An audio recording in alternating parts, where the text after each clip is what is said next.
ज्योत्सना जी और उनके पति जीवन की सारी जिम्मेदारियां पूरी कर चुके थे। पैसे की कोई कमी नहीं थी, तो घूमना फिरना भी लगा रहता था।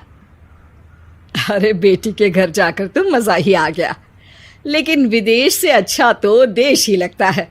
अब मन को चैन मिला। अरे लेकिन वहां की औरतें देखिए, कितनी फिट, स्मार्ट और चमकती हुई।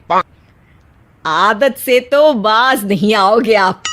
अरे मजाक कर रहा हूँ यार। अच्छा मैं जरा बाजार होकर आता हूँ। पति बाजार जाता है, जहां उसे एक अजीब सी दुकान दिखाई देती है। अरे ये क्या बात हुई? अंदर आओ 50 के, बाहर निकलो 40 के। हम आपकी 10 साल उम्र कम करते हैं। अरे ऐसा क्या करते हैं भला? जरा अंदर जाकर ही देख लेता हूँ। अंदर एक सुंदर सी लड़की खड़ी होती है। सुंदरी जी, ये क्या दुकान है? जरा जादू हम पर भी तो चला दीजिए। यस सर, आपको हमारी एग्जीक्यूटिव एक डेमो के लिए अंदर ले जाएगी। आप अंदर जाएंगी तो आप खुद ब खुद समझ जाएंगी। पति अंदर जाता है, जहां सेल्स गर्ल मिलकर पति को नकली बाल, नकली दांत, रंग बिरंगी कपड़े के साथ रंगीन चश्मा लगा देती है। देखिए, अब खुद को शीशे पे देखिए और बताइए सर। हाय दयो, ऐसे तो मैं किसी हीरो से कम नहीं लग रहा। दे दो, सारा सामान पैक कर दो। पति खुशी खुशी वहां से निकल जाता है। घर आकर वो सारा सामान छुपा देता है। फिर अगली शाम, सुनो मैं वॉक पर जा रहा हूँ। इस वक्त? अरे नाती पोतों को वीडियो कॉल करके बात तो कर लो। अब हाँ, आकर करता हूँ ना, पक्का पक्का। पति बाहर जाकर सारा मेकअप करता है और मार्केट में घूमता है, जहां उसे एक स्मार्ट सी महिला दिखती है। क्या आपको मुझसे कोई काम है? नहीं नहीं, आप तो बहुत हैंडसम हैं। थैंक्स। वैसे आप भी कम नहीं है। वैसे क्या उम्र होगी आपकी? लगता कितने का हूँ? 40 के तो पूरे लगते हैं। अब क्या था, 50 साल के पति को कोई 40 का बोल दी तो। वैसे तो कम का हूँ, लेकिन टेंशन के कारण थोड़ा उम्र में बड़ा देखने लगा हूँ। ओह सच्ची? आप 40 के पूरे नहीं हो? अरे छोड़िए ना, चलिए मैं आपको कॉफ़ी पिलाता हूँ। यहाँ की कॉफ़ी काफ़ी शानदार होती है। दोनों में दोस्ती हो जाती है और फिर चल पड़ता है सिलसिला रोज रोज के घूमने फिरने और मजे करने का। अब सारा दिन पतिदेव फोन पर। अरे नाश्ता तो कर लीजिए, क्या सारा दिन फोन पर लगे रहते हैं? अरे यार जरूरी काम कर रहा हूँ मैं। रिटायर हो, पेंशन मिलती है, कोई काम नहीं है, फिर कौन सा जरूरी काम आन पड़ा आजकल?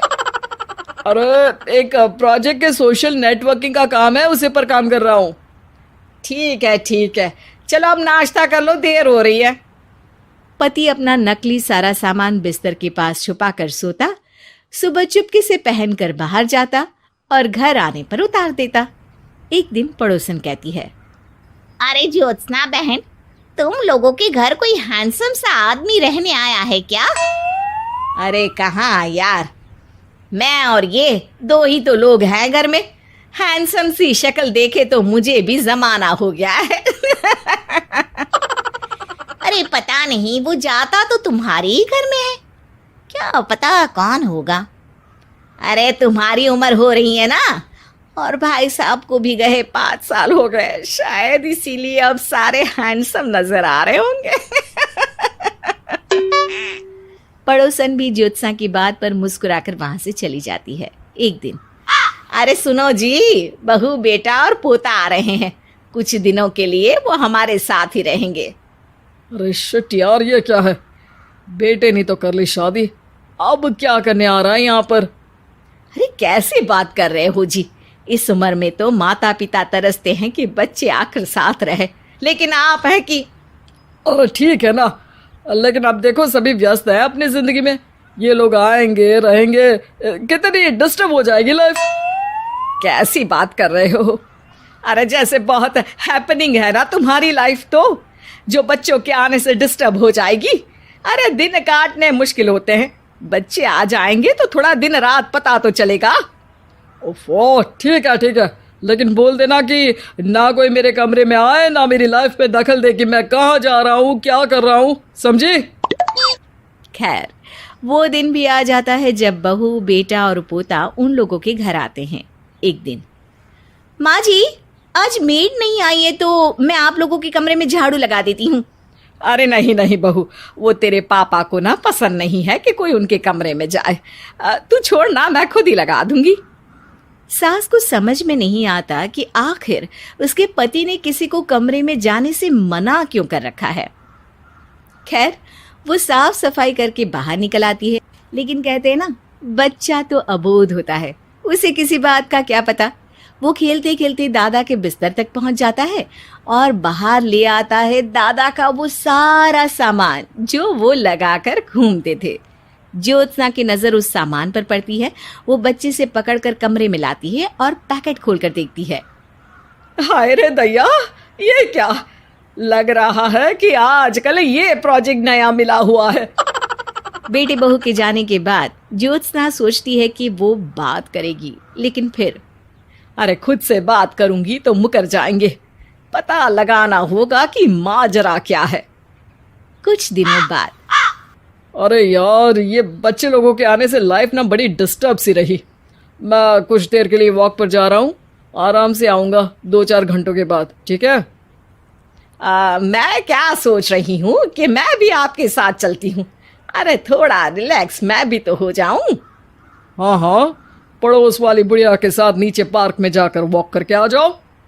अच्छा जी, तुम कार से लॉन्ग ड्राइव के मजे लो और मैं पड़ोस की बुढ़िया के साथ।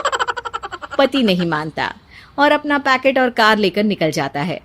रास्ते से वो उस महिला मित्र को फोन करता है। हाय ब्यूटीफुल, मैं कुछ दिनों के लिए आउट ऑफ कंट्री था, आज आ गया तो सोचा तुमसे मिल लूं। हाँ, क्यों नहीं, क्लब में आ जाओ।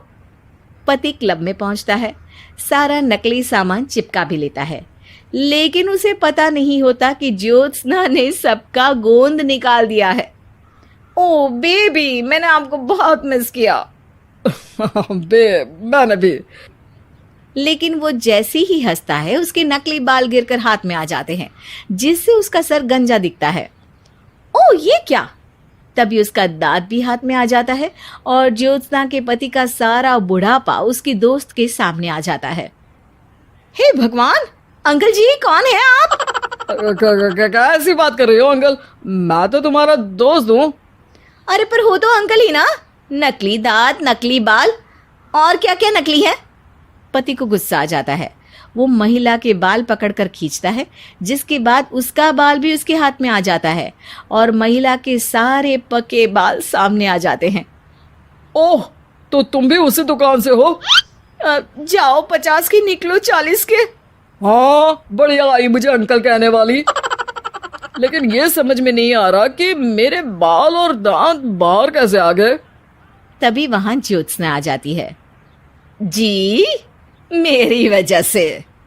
चलिए इन आंटी जी को नमस्ते कहिए, फिर घर चलते हैं और वहां मैं बनाऊंगी आपको 40 का।